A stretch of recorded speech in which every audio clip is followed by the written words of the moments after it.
All right, my friends, welcome back to Frogboy X1 Gaming. I'm Andrew, and today I wanted to kind of talk to you guys a little bit more about the PlayStation 5 Pro and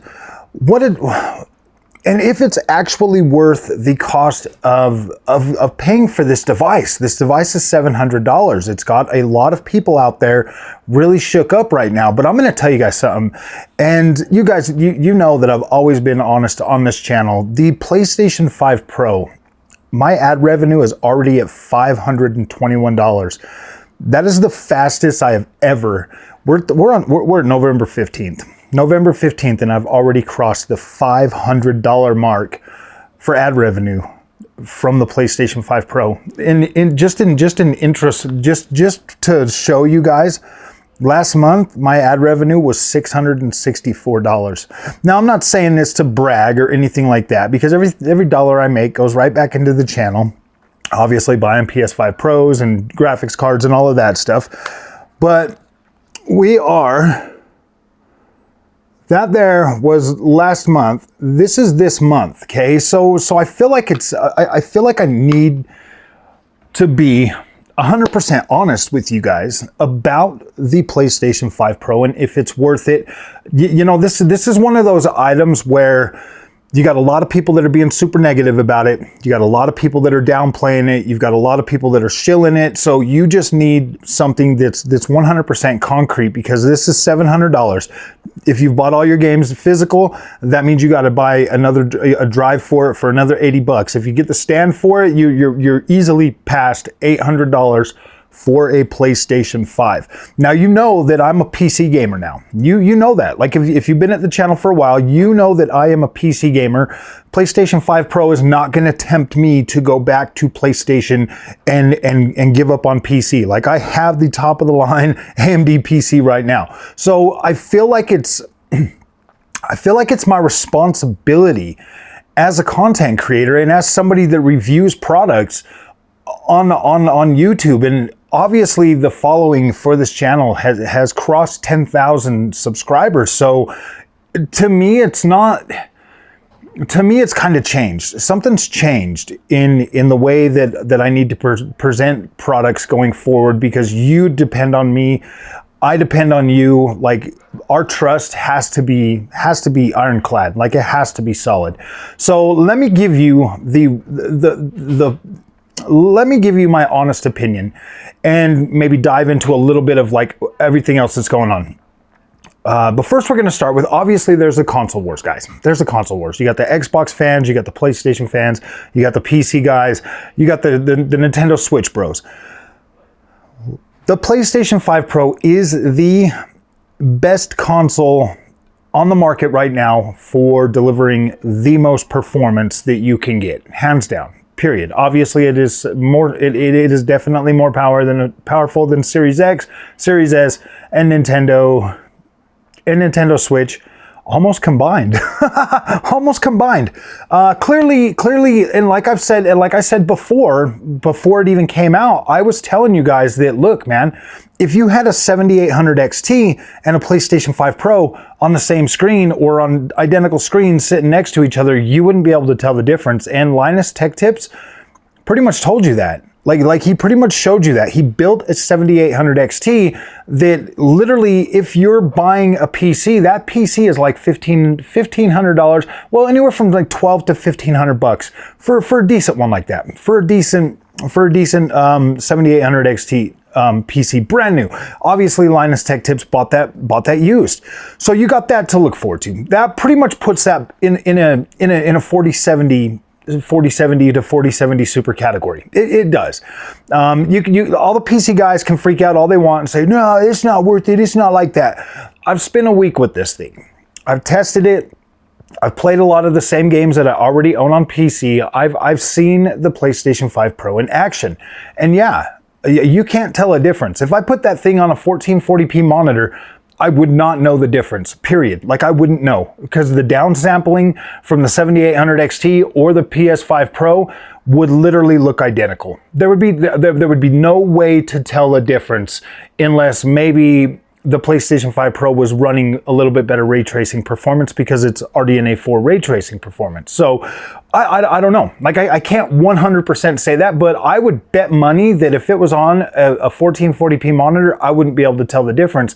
And in some cases, the PlayStation 5 Pro might actually look better at 4K using PSSR as opposed to freaking...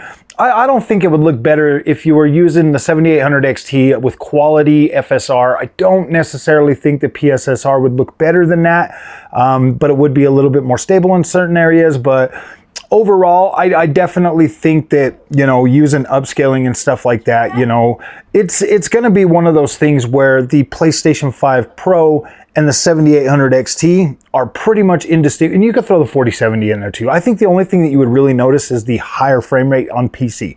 Period. Like that's the one thing that you're going to notice, and everything else, like these games look so similar that it's like, oh my gosh.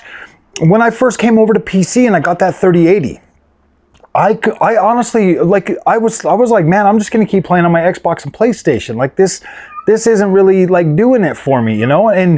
And like, here we are. Like, honestly, I don't think you'd be able to tell the difference. So that there should shut the PC guys down. Is it better than a 4090? Absolutely not. Overall visual quality though, I mean, on a 4K screen, if you've got like the top end GPUs or whatever, and you're all running them at 4K and everything, I say the PlayStation 5 Pro holds up pretty well. Obviously, you're not going to get the performance. Obviously, you're not going to get the ray tracing performance. Obviously, you're not even going to get the same settings that the PC versions have. But it would look 4K. And it would be convincing enough to where most people would be like, damn, that looks good. And you can't tell me they wouldn't, because you got freaking PC dudes creaming their jeans for Steam Decks. And that's not even like PlayStation. I mean, yeah, you know what I mean? Like if they can cream their jeans over a Steam Deck, they can cream their jeans over a freaking PS5 Pro. It would look good. It would look good on a it would look good on a 4K TV. It would absolutely trick your brain enough. And if it's a 60 FPS experience, smooth 60 FPS, what do you got to complain about? 60 FPS is more than enough to play a game. Honestly, it's more than enough. So when you got the PC guys out there, you know, going at the PlayStation bros, and you got the PlayStation bros going at the PC guys, you're both kind of right. You're both kind of right. The PlayStation 5 is a locked ecosystem. It's not going to ever do what a PC can do because it is a locked, optimized experience. That's what you're paying for when you buy that. You are buying for that experience. You're like, hey man, I don't want any headaches. I want the developer to figure it out for me and just optimize, make it look good on my 4K TV. Boom, that's what they did. It's $700. You can buy it. You can have fun with that and play that however you want. On the other side, the PC bros, you know, the PlayStation guys are right too. It obviously looks damn good on a 4K TV, and it holds up very well to what DLSS looks like. Like it does, PSSR does a pretty dang good job on its first outing, at least in terms with PlayStation's first party games. It looks incredible. Like I was playing God of War yesterday and I'm like, dang, this looks impressive. It looks good. Like it looks sharp, it looks clean. I'm like, dang, this is on a 4K LG OLED C2. I'm like, this looks and feels incredible on here. You guys have got to like tone it down a little bit. I get it that we spend a lot of money for our PCs and we're like, that gives us a superiority complex or whatever, you know, because obviously I have it too. I've got a top end AMD GPU, but yeah, this PlayStation 5 Pro is absolutely freaking impressive. And like in my mind, like right now, knowing what I know from PC and console, I know that like PC is like top of the line, but this shit is so good. Like if I put myself back into console fanboy mode or whatever, dude, this PlayStation 5 Pro is absolutely knock my socks off good. Now you can listen to all the other guys in between.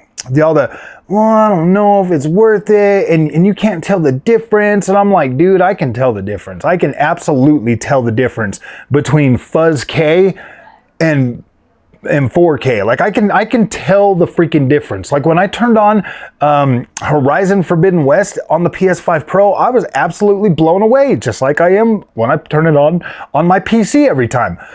Absolutely blown away. I never freaking was blown away on the PS5 until I put it on a 1440p monitor. Once I put it on a 1440p monitor, then I was like, dang, this is good.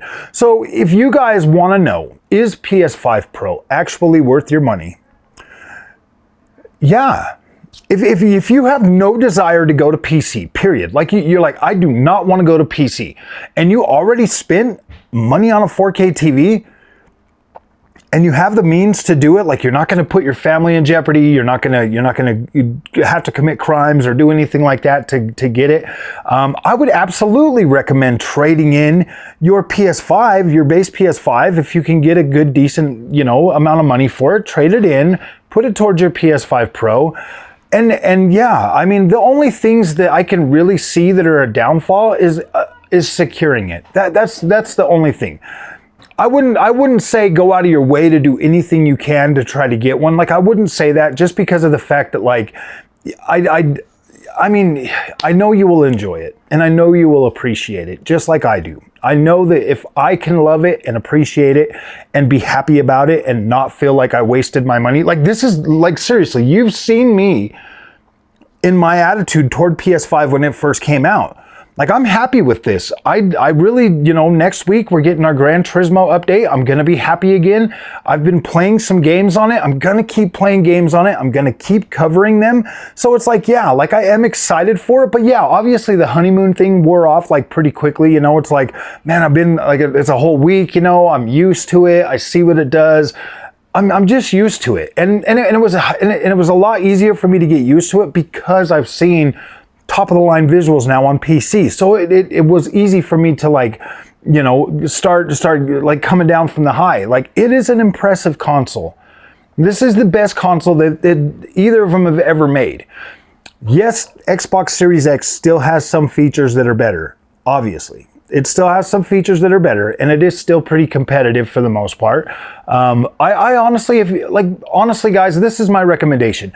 If you can't afford PS5 Pro, then go buy a 1440p monitor for your PS5, because that's instantly solved most of the problems that you have with your visual quality. Obviously, there's going to be some games like Final Fantasy VII Rebirth that are still not going to look that good, but they'll look better. It'll look nicer. That's my recommendation for you, is a 1440p monitor if you can't afford to upgrade to the PlayStation 5 Pro, because I feel like that is the biggest thing. Obviously, you got the haters that are going to hate no matter what. Then you've got the people that are just like, oh, they're not impressed by it because they're PC aficionados. And then you've got the reviewers out there that are just like, oh man, I got to pretend to be on the people's side and stuff. And it's like, dude, I am on the people's side, bro. I buy this stuff. I buy this stuff myself. Because I'm a consumer, and I want to buy it and I want to check it out, and I'm impressed with it. I'm impressed with the way the PSSR looks. I'm impressed with the performance that the PlayStation 5 Pro has delivered. I'm impressed with the quality and the dedication that Sony first-party studios are bringing to their games, and I'm freaking happy. Everybody else wants to complain about the freaking upgrades and blah blah blah. I was there for Xbox when they did it. I'm there for PlayStation when they did it. When they upgrade and make my games look significantly better, I love that. I absolutely love that. I buy my games digital, so I absolutely love the fact that PlayStation and their teams are putting the work in to bring those games up to another level. I love that, and I respect them for that. If you want to be mad about that because there ain't no new games out right now, go ahead, do whatever you got to do.